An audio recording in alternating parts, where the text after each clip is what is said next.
In the last year, a lot of things have changed on my YouTube channel, including my Sony FX30. And in this video, I'm gonna break down how my camera went from this to this. Let me explain. What's up, nerds? Welcome back to the channel. Before I get into the video, take a peek at the current studio space. This is a temporary space. I'm actually gonna be making a video where I'm transforming my basement into a space, but right now I'm in my loft, and I'll make a video how I kind of put this space together, but I'm very, very proud of it and excited to finally be filming a YouTube video in it. So I bought the Sony FX30 when it was released last year, and to say the least, I have loved using this camera. I have filmed tons of videos with it, including YouTube videos, talking heads like this. If you've been watching my channel for a while, you know I've made a couple videos about this camera that honestly play a really big role in the fact that I'm celebrating 20,000 subscribers on this channel, which thank you so much, by the way. That is a fantastic milestone and I could not be more grateful for it. But also in that year, I've been working on making an epic cinema rig. This camera is fantastic, body alone, and I've used it in that manner for a lot of social media stuff, for freelance work, for my full-time job, and for YouTube videos. But as I've been working with other brands and testing cinema lenses and cinema gear and stuff like that, I noticed that I wanted to build something a little bit bigger, a little more heavy duty that could have longer battery life, have more follow focus capabilities or matte box capabilities, top handle audio, all this type of stuff that was kind of requiring a camera rig. I also just love the look of camera rigs. I've expressed that multiple times on this channel. They're one of my favorite things to build. But I do want to say this video is not sponsored by anybody whatsoever. There was no product sent to me. I've not been asked to make this video. I wanted to make this video on my own. There's not even an ad read. This video is strictly for you guys. I will say though, there are a handful of products in this camera rig that were sent to me, but I would not have included them in the camera rig if I didn't genuinely enjoy using them. But rest assured, my words are my own in this video, my opinions are my own, and you can take them with a grain of salt. So with all that being said, let's build a camera rig. Now, everything on this table may look a little bit overwhelming, and to be honest, that's because it is overwhelming. There's a lot of stuff that went into this rig build, but every piece is here for a reason. There's no wasted space and there's no wasted pieces. I also want to say that even though this rig build is for the FX30, you could convert this to any Sony camera, Canon camera, Lumix camera. Feel free to take inspiration from this build and apply it to the camera you have. The Sony FX3 would definitely be the easiest transformation with this, since the FX30's body and the FX3 are nearly identical. So starting off with the rig build, we have the Sony FX30. So almost every single camera I buy, no matter what camera it is, I will have a cage on it. My A7 IV has a cage, FX30 has a cage. Any camera I buy moving forward will have a camera cage. Now I have a lot of different options when it comes to camera cages. I specifically chose this Sui camera cage, mostly because I like the silver color of it. I originally had a small rig cage on there, and then when I reviewed the Sui anamorphic lens, they sent this cage with it. So I did get it for free, but that wasn't the only reason. But the biggest thing that we're looking for here is the fact that there is an Arca Swiss mount at the bottom of this cage.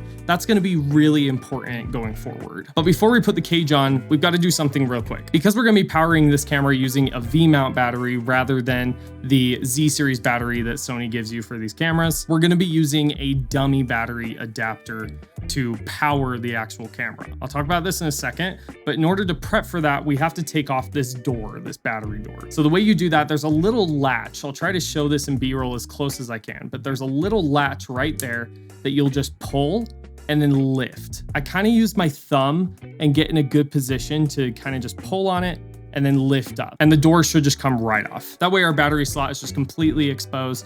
Makes things a lot easier with that dummy battery. Now we're ready to put our cage on. And real quick, links to every single piece of this rig build will be in the description below. If you're interested, check out that link. They are affiliate links, so if you do decide to purchase these pieces, it does support the channel, and if you do, thank you so much. So we'll slap on our camera cage here and just move it to the front. Now there's two screws on the side that we're gonna be attaching to the sides of the camera. These are just kind of 1/4-inch base plate screws kinda. And that battery door, just set it aside, make sure not to lose it because you'll probably want it later. But get yourself a flathead screwdriver. You're gonna screw the bottom cage mount to the bottom 1/4-inch screw. This is the base plate. Once that's locked into place, you wanna make sure that these side screws right here on the sides of the camera rig are lined up with your 1/4" screw points. Now you want this to be tight, but not too tight that it breaks those inputs. So once we got our cage on, we're ready to put the lens on. Now you can use any lens that you want with this camera rig build. I tend to rotate out between this anamorphic lens or my Viltrox 13mm or my Sigma 24-70. Or more recently, I've been using these autofocus prime lenses from Sony, which a review video for these is coming very, very soon. And a little sneak peek, I am extremely impressed. But for this rig build, we're gonna be using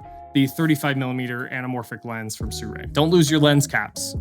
It's dumb. Next, we're gonna put the top handle on. Originally, I was using just a classic top handle that went with the camera cage, and this worked. It was a good place to put my monitor, but I was missing a shotgun microphone. I was missing audio solutions. And so when I purchased my FX30, I did buy the audio handle with it. I bought that kit. So in this rig build, we're gonna be using the audio handle. If you don't have an audio handle, just use one of these classic handles or something similar, and that will do just fine. Again, this rig build is inspiration and very specific to my needs, so feel free to adapt it however you want. That's the purpose of rig builds. The way this works is it just slides into your cold shoe mount adapter and then tightens down with these screws. Now this handle's great and all, but there's a couple of things missing here. These are pieces from Small Rig that are specifically made for this Sony audio handle. And what we have here is an extension piece, a top piece that gives you a NATO rail, and a cold shoe adapter, hot shoe adapter, cold shoe. So the first one we'll mount on is this extension. I'm gonna use a classic Allen key. You wouldn't think this extension makes a big difference, but it does add about another inch to the actual handle itself. Also gives you kind of like these finger grooves at the bottom to give yourself a little bit more grip. Then on the top, we'll add our NATO rail piece. Boom, boom, boom, boom, boom. Now this NATO rail is really important because we're gonna mount our monitor on here. And lastly, we have our hot shoe, cold shoe, whatever it is, to slap on the top. And now we have a cage accessory piece sort of thing for the top handle. Now, as far as audio goes, I am sad to disappoint you, but the shotgun microphone that I use for my camera is actually discontinued. The specific model, if you can find it on eBay or used or something like that, is the Sony ECM XM1. It's just a little short shotgun mic, but what's specific about it is it has this built-in XLR cable so that you don't have to have a separate cable that's annoying and bulky. It's just sleek and fits right in there. And to be honest, this was given to me from a friend and I forgot to give it back. If you want a good mic solution, you could actually use the mic that I'm recording this video on. It's the Audio-Technica AT87R. This is a great microphone and looks extremely similar to the Sony. It's a little bit longer and you'd still have to have like a short XLR cable, but it would still do a really good job. Also, the top handle does kind of require you to have this rubber O-ring sort of thing on the microphone. And then the top handle does have like these little cable holders here that I kind of just stick the cables into and then plug into input 1 using XLR. That way I can open up input 2 or something like that for a lavalier mic or something else. All right, so our rig build is already looking pretty cool. And honestly, you could stop here. You could throw your Sony battery back in and you'd have a great little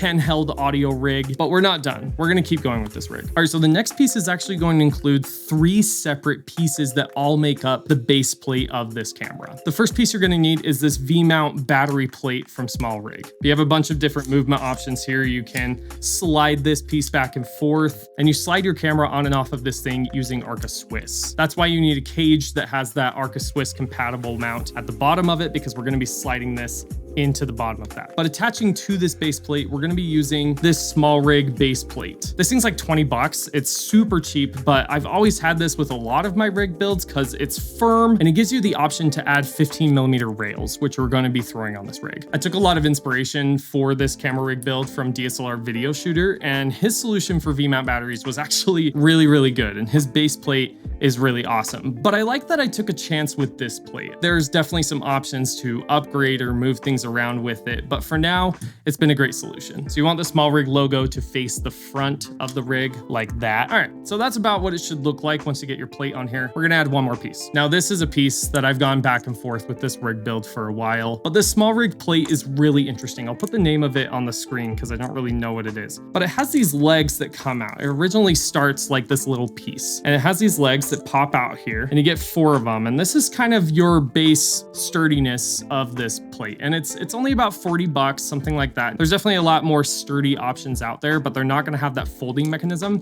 and they're not gonna have something that I think is really essential for me, which is that Arca Swiss plate mount at the bottom. We'll go ahead and attach this base plate to our other base plate. All right, now your base plate is ready for your camera. So since we have that Arca Swiss, we're gonna slide our camera right onto that base plate. And you're gonna wanna kinda align the center of your camera or lens with the center of that base plate. All right, now we're ready to get our dummy battery and our V-mount battery. So the dummy battery adapter I went for is from Condor Blue. This is probably the best battery adapter that I've seen on the market. There's a couple of other options you can look at, but out of all of them, I really enjoyed this Condor Blue one. You've got this braided curl cable. The blue adds a nice emphasis to the rig, just looks really cool. So since we removed that battery plate, you can just pop this right into your battery slot. And then we'll take our cord and kind of I just like to tuck it in behind the camera a little bit. Now I've had a lot of V-mount batteries come into my studio. I've used big ones, I've used small ones, and I ended up going with these Cane TV batteries. These are not sent to me, I purchased them myself, but the reason I went for them, you got 99 watt hours on here. So you'd be able to run this rig for an entire day, if not more, on this one battery. And I bought a kit of 2 of them. And this thing is small enough, compact, and light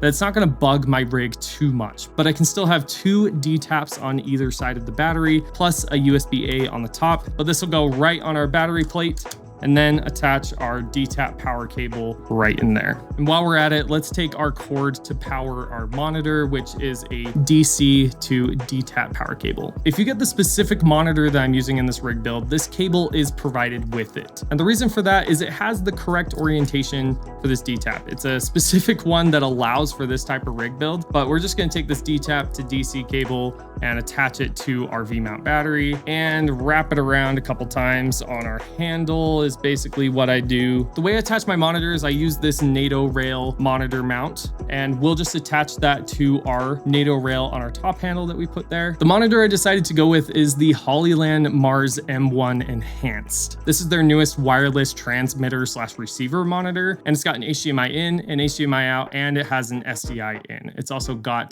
DC in and out, and you can power it via L series batteries, or you can power it via that DC cable, which we're going to be using in this rig build since we have that V-mount battery. So we'll just screw our monitor right onto that mount and then attach our DC cable, which, like I said, if you get this monitor, it does have this like screw-on DC cable. So, all right, before we put our follow focus and matte box on, we're going to take these 15mm rods. These are the carbon fiber versions from Small Rig, and we'll just slide those right into our 15mm rod base plate. Now, once you get them in a good spot, I usually like it where they're kind of touching the V-mount battery plate, but they're not quite going past it. And then we'll just lock those down. Then we're ready to put our follow focus on. Now, here's a couple of options that I switch in between. My favorite is to use this manual follow focus from Small Rig. I like the minimalist setup, doesn't require batteries, doesn't require setting things up. But if I needed a wireless follow focus, I'd highly recommend this Small Rig wireless follow focus system, or Tilta's follow focus system that they just came out with. It's super compact, really powerful, and the motor is super tiny. So if you need wireless follow focus, to be honest, I'd probably recommend the Tilta one. The Small Rig is a little bit cheaper and has a couple of different features that is really interesting, like the fact that you can power your motor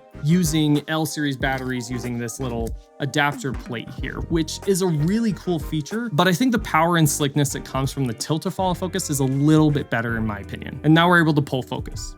Woo! All right, I almost completely forgot about the HDMI cable for the monitor. The one that I have here is just an HDMI cable from Amazon. I don't know the specific brand or whatever, so check the link if you're interested in it. But it's a right angle and a left angle, and it's really small, so it doesn't add more cables to this already cable overwhelmed rig. All right, last but not least, the whole show of this rig. I'm not opposed to matte boxes in any way. I've actually been switching to 4x5 filters a lot recently instead of circular filters like NDs. This is not a small matte box, I'll give it that, but it's much smaller than a lot of matte boxes that you'll see on professional film sets. But my favorite feature about it is it has these sliders to stack multiple filters. Now there's a couple ways to mount this. The way that I've been doing it is using this screw-on filter adapter thingamajig that's a 67 to 95mm. And you just screw this directly onto the front of the lens and then take your attachment piece right here, throw it on the front of that, and then just screws on using this little rod on the side. And that works great.